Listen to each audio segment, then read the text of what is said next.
Persidangan kasus judi online kembali menyita perhatian publik. Dalam persidangan yang berlangsung beberapa waktu lalu, seorang saksi kunci, mantan pegawai Kominfo Deden Imaduddin Soleh, menyatakan bahwa praktik penjagaan situs judi online itu sudah diketahui oleh orang di atas, yang menurutnya merujuk pada Menkominfo saat itu, Budi Ari Setiadi. Menurut Deden, dalam pertemuan Mei hingga Juni 2024 itu, terdakwa Adi Kismanto dan Muhrijan meyakinkan bahwa tindakan itu aman karena sudah disetujui orang atas yang tak lain adalah sang menteri. Namun berbeda halnya dengan kesaksian lain dari salah satu terdakwa, Zulkarnain Apriliantoni, yang membantah keras bahwa Budi Ari menerima aliran dana atau terlibat dalam skema tersebut. Lantas, dapatkah petugas membuktikan keterlibatan dari orang-orang penting dan juga bandar judi yang meresahkan itu? Tim TV One mengabarkan.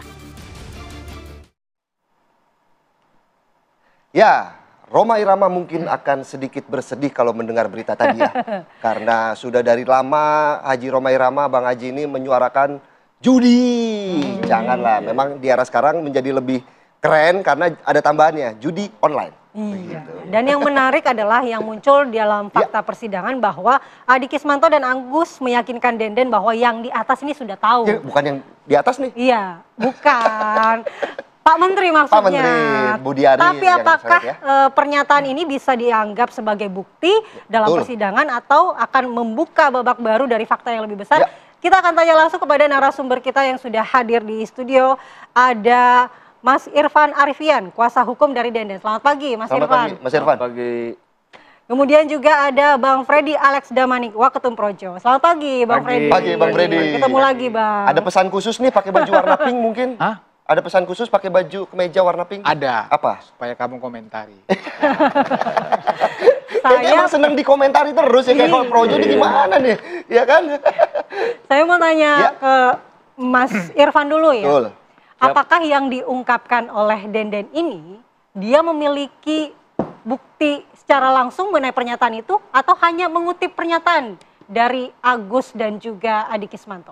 Ya, kemarin kan terakhir fakta persidangan itu klien kami, Deden kan sebagai saksi mahkotanya dari terdakwa Tony CS ya.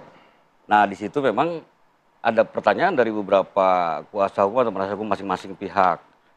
Pada intinya, Deden ini tidak pernah mengetahui langsung atasannya mengetahui dan tidak, gitu ya.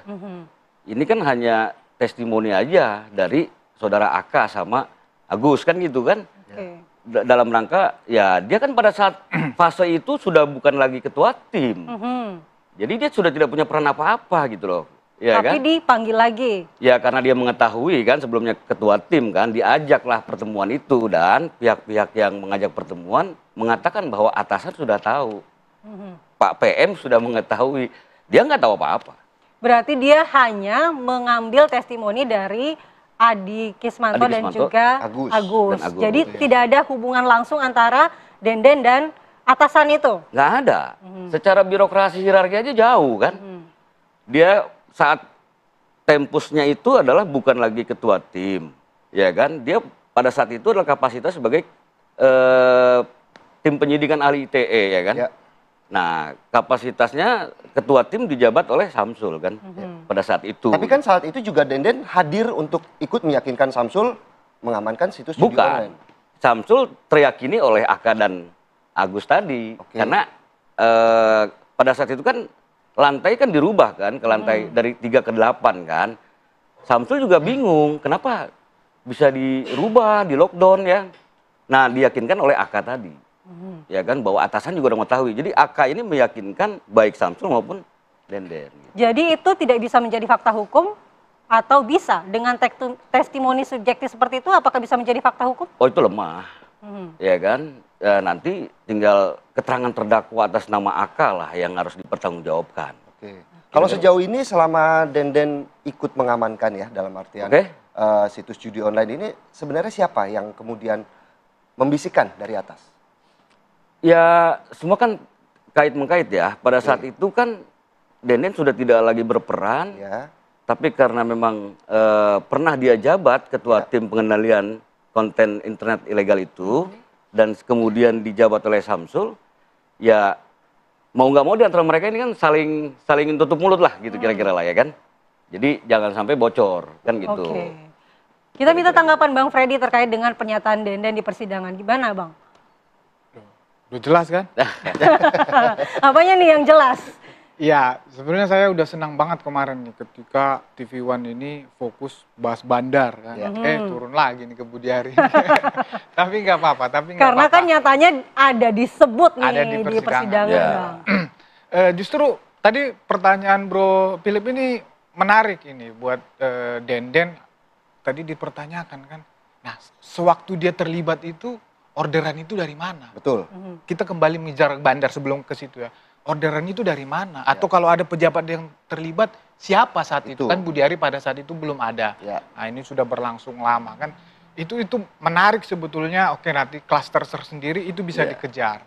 Nah kalau keterkaitan Budi Ari, tadi kan udah dinyatakan bahwa Denden itu mengutip omongan Agus dan siapa tadi? Aka. Jadi Agus dan Aka ini berusaha meyakinkan dia supaya ikut lagi. Dan setelah sebelumnya Agus ini juga menggarap si Aka. Jadi Agus ini orang luar sebetulnya ini, tetapi bisa begitu hebatnya ya. Bisukan. Iya. Bisukan, masuk ke dalam. Cawe-cawe bahasanya. Bahkan lebih ngeri dari cawe-cawe ini kan. Jadi kenapa saya melihat kenapa dia bisa berperan di situ. Ya karena dia tahu orang-orang dalam ini main sehingga bisa diperas. Kan gitu ini cerita awalnya. Diperas, kalau lu nggak kasih gua bagian ya gua akan teriakan kira-kira gitu. Nah itulah mainlah dia terus. Nah, sehingga si Aka ini pun berhasil dia garap. Setelah berhasil garap Aka kemudian diyakinkan lagi Denden. Nah itu tadi cerita lantai 8, lantai 3 itu memang itu diakui, itu perintah menteri langsung untuk kosongkan itu karena menteri sudah dapat informasi bahwa orang dalam terlibat sehingga ditutup semua, ganti tim yang baru, termasuk makanya Denden itu terganti, ganti si Samsul tadi. Nah itu ternyata masih ada Aka dibawa, Aka yang nikam menteri dari belakang, kan kira-kira gitu ini ceritanya. Jadi menteri dihianati. Saya klarifikasi tentu ya. Iya, boleh. Kan, nah kemudian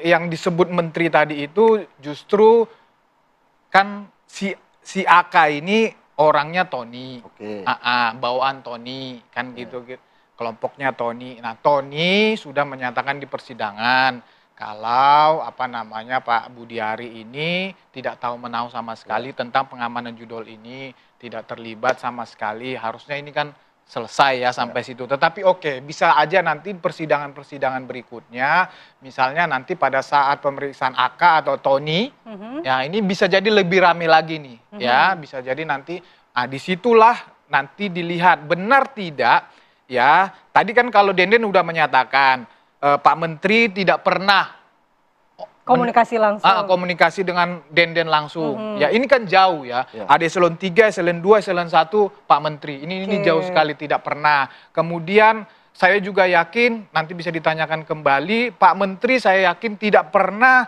perintahkan kepada siapapun, ya tidak pernah mengeluarkan kebijakan apapun ya yang berkaitan dengan mengamankan judol. Malah kebijakannya kan sebaliknya untuk memberantas judol. Oleh karena itu tadi ditanyakan fakta persidangan, ya fakta persidangan sampai saat ini masih sepakat tadi dengan dia, masih sangat lemah lah untuk mengait-ngaitkan dengan Budi Ari. Kecuali ketika nanti di persidangan ada yang menyatakan langsung, ya Pak Budi Ari perintah saya, ya Pak Budi Ari ikut di dalam kesepakatan ini, ya Pak Budi Ari ikut mengarahkan, kemudian itu satu. Kemudian ternyata keterangan ini nanti didukung dengan bukti-bukti yang lain. Nah kalau ada nggak tuh, Denden, nggak ada perintah langsung atas, nggak ada.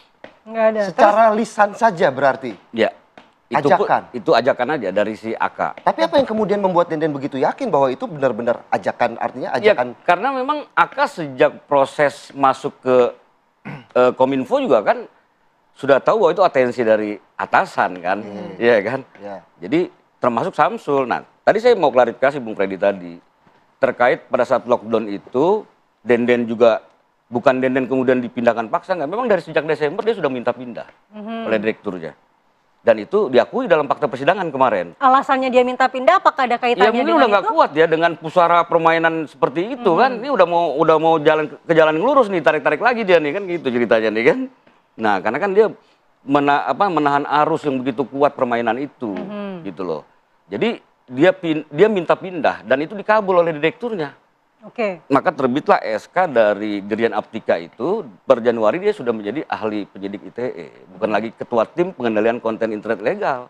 Oke. Jadi pada saat fase tadi di lockdown dari lantai 3 ke 8 itu dia sudah bukan siapa-siapa. Gitu loh. Jadi bukan imbas dari gara-gara lu main nih gitu kan. Bukan gitu kan. Kemudian dari keterangan Denden sendiri kepada Mas Irfan ini, apa nih kira-kira bukti yang disiapkan Denden untuk kemudian nanti melakukan pembelaan terhadap dirinya? Nanti dijawab ya setelah jeda berikut ini. Jangan kemana-mana pemirsa.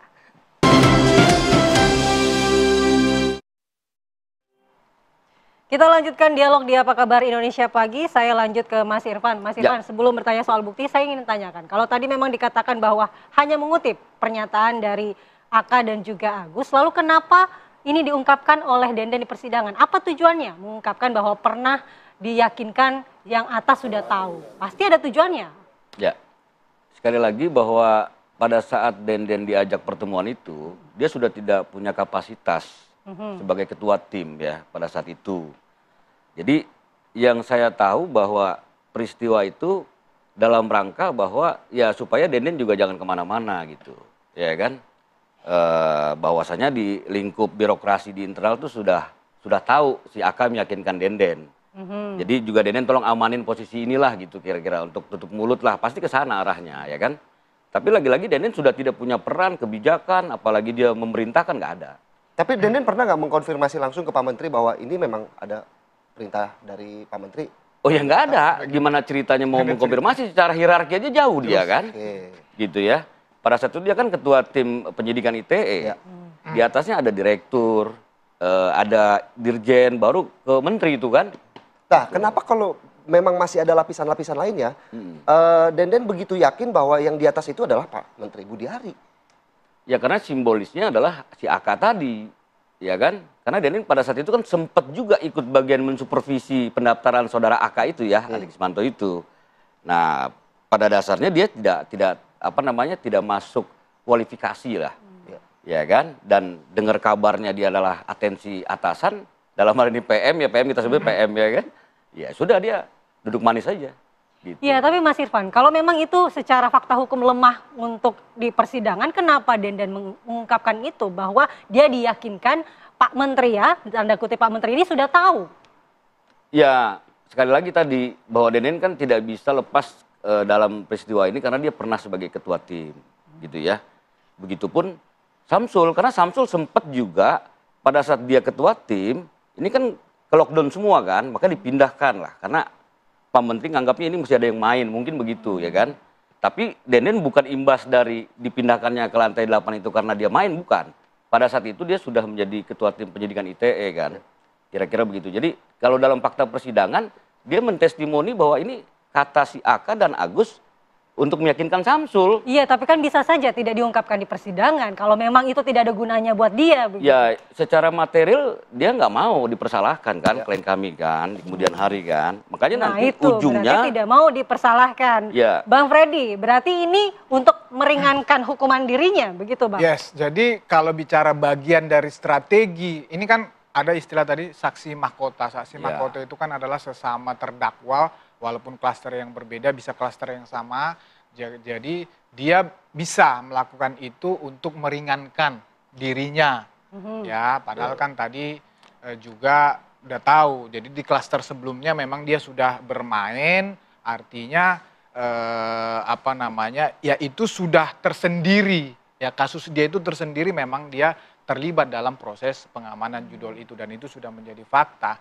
Tetapi saya juga tidak tahu apa motif lain di balik ini. Kalau bicara Denden, saya juga belum bisa mengatakan ada motif lain, misalnya ada politik atau apa. Tetapi yang kita hari ini komentarin, oke lah, tadi ada dakwaan, ya ada BAP, ada fakta persidangan. Itu saja yang kita coba gali, coba kita diskusikan. Yang pasti yang dari situ saya dari pihak Budiari mengatakan dari semua proses itu sampai saat ini belum ada yang menunjukkan keterlibatan Budiari. Memang belum ada, tapi semuanya kan, hanya omon-omon, hanya dibawa-bawa saja. Tapi kan yang menjadi isu juga, AK ini kan titipannya Pak Budiari, begitu loh. Yang saya jelaskan lagi, mungkin Bro ini tahu. Direktur juga udah diperiksa ya. Iya, udah. Direktur sudah diperiksa di persidangan. Direktur itu menyatakan, ya ada arahan Pak Menteri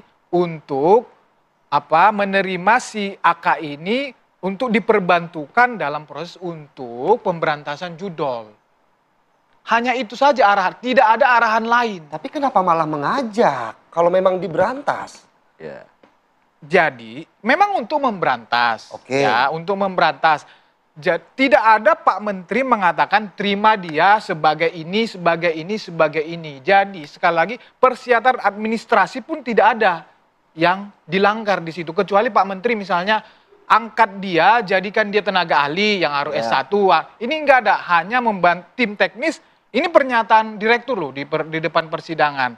Nah, angkat dia sebagai tim teknis untuk membantu pemberantasan judol. Nah, jadi ternyata sukses pekerjaan ini kan. Jadi masif semuanya ya.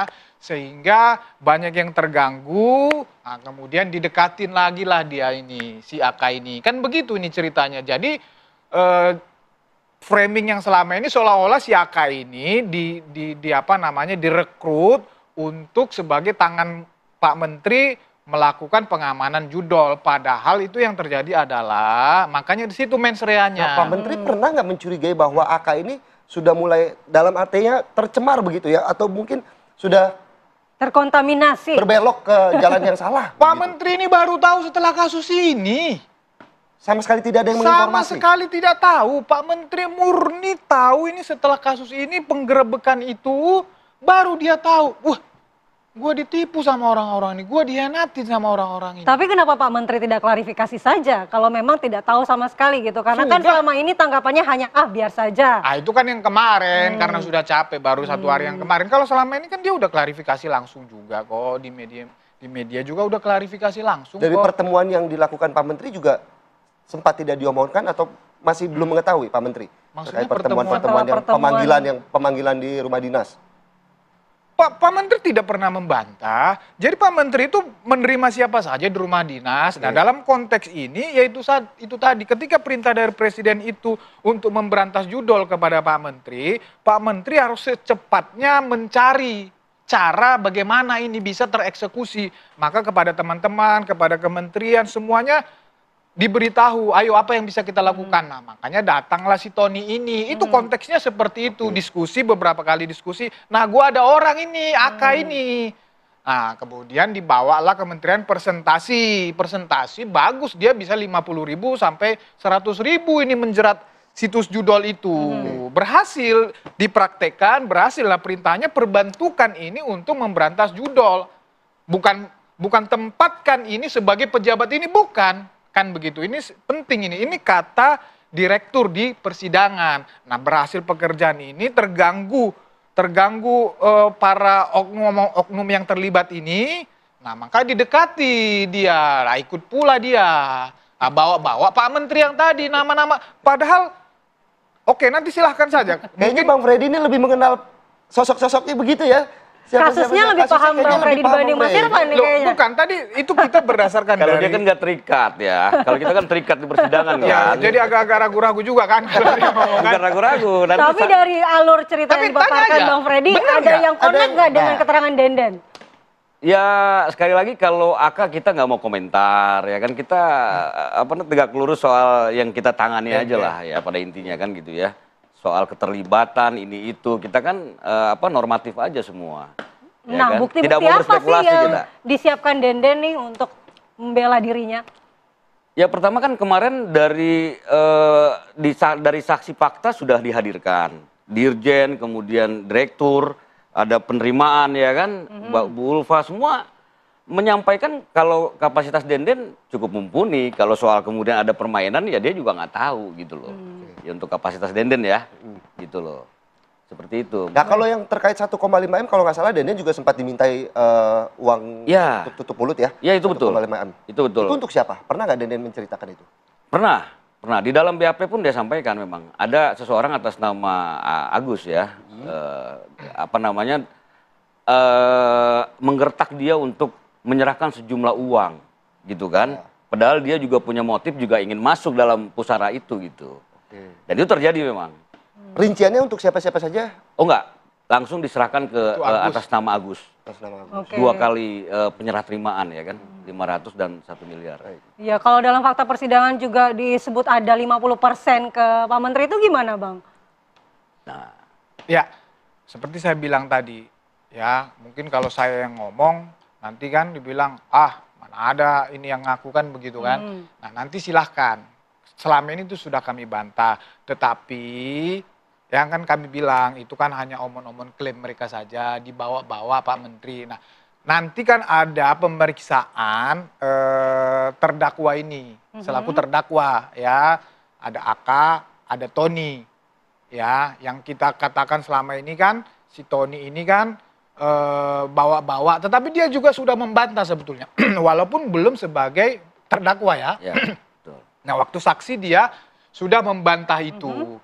Dan kalau saya nggak salah juga di dalam BAP, di dalam persidangan-persidangan juga bagian-bagian itu PM itu diterima oleh si Tony. Jadi yang jatah PM 50%, dia yang terima, dia itu sudah akuin. Dan di dalam penggerebekan itu juga duit itu ada di dia. Oke. Belum diserahkan? Belum. Dan Akan? bukan masalah belum atau akan, bukan. Jadi itu cuma dia yang tahu Kalau gitu loh. belum kan berarti akan ya. Akan, ya. Kecuali Bang Freddy bilang tidak ya. Oke. Jadi cuma dia yang tahu. Gitu loh. Pak Menteri nggak ngerti sama sekali ini bahwa ada bagian dia 50% di situ. Ya tidak pernah minta, tidak pernah menyuruh meminta. Gitu loh. Jadi Pak Menteri nggak tahu sama sekali. Gitu. Jadi Pak Menteri mau ngomong apa gitu loh, dia nggak ngerti, nggak tahu. Tapi kan dengan disebut-sebut di persidangan ini mengancam integritas nih Bang, Oh, menggoyahkan. sangat. Apakah Projo tidak mau mendorong supaya lagi-lagi dilakukan klarifikasi? Bolak-balik kita ngedorong, kita justru tantang, kita challenge, ini dibongkar sebongkar-bongkarnya. Ya bahkan ini kan ada yang menerima duit kayak yang tadi ya, ada yang order. Tapi siapa pemberinya? Harusnya kan ada. Nah itu dibawa ke persidangan, bandarnya dibawa, gitu. Itu uang segitu banyak dari mana sih? Nah itu yang kita kejar. Ayo come on. Oke kalau Pak Menteri terlibat nggak apa-apa, kejar sesuai fakta persidangan. Tetapi di atas segalanya, ini kan teman-teman dari TV One juga udah PPATK, Pak Susno kemarin saya lihat udah oke udah.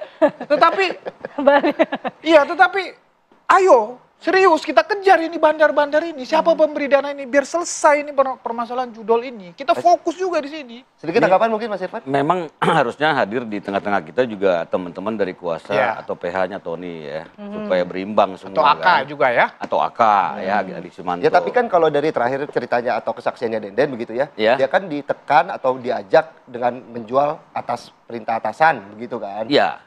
Sekali lagi. Apakah salah satunya dengan duit 1,5 M juga dijual dengan perintah atasan atau seperti apa? Oh enggak, itu terpisah. Peristiwa yang terpisah ya. Jadi Itu Denden. Agus.